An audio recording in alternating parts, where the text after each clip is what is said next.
Claude Brohan, 90 ans, est un Parisien devenu limousin dans les années 40.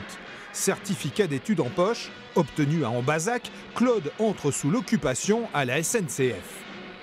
1943, je rentre à la SNCF. Alors, bon, on avait tous des habits, il fallait voir ça.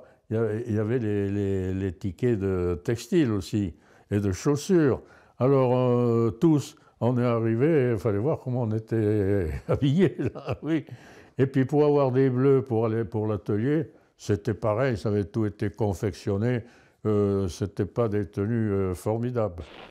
À 120 km à l'heure, 650 tonnes parcourent le rail dans un bruit de tonnerre.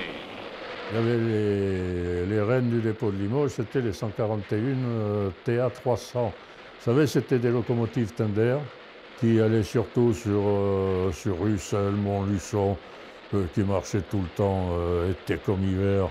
Bon, il faisait chaud là-dedans, mais enfin, ça allait, là.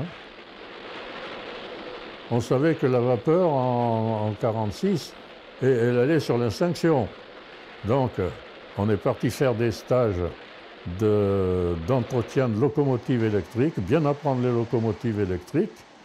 Et après, pour moi, les second degrés, on nous avait fait un programme de stage que, à la fin, là, il fallait faire le service militaire. Au retour, on allait rouler 8 mois comme chauffeur, ensuite être autorisé mécanicien. Et ensuite, quand on a été autorisé mécanicien, on a dit, bon, vous allez faire le stage de conducteur électricien.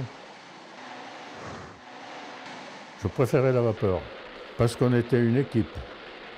La machine, il fallait la connaître. Et elle n'obéissait pas à n'importe qui. Il y avait une façon de faire le feu, c'était autre chose. L'électrique, c'était différent, c'était pas mal. Mais il n'y avait qu'à tirer dessus pour moi, hein, c'était pas pareil. Hein. Il y avait une ambiance formidable, une camaraderie qui n'existe plus.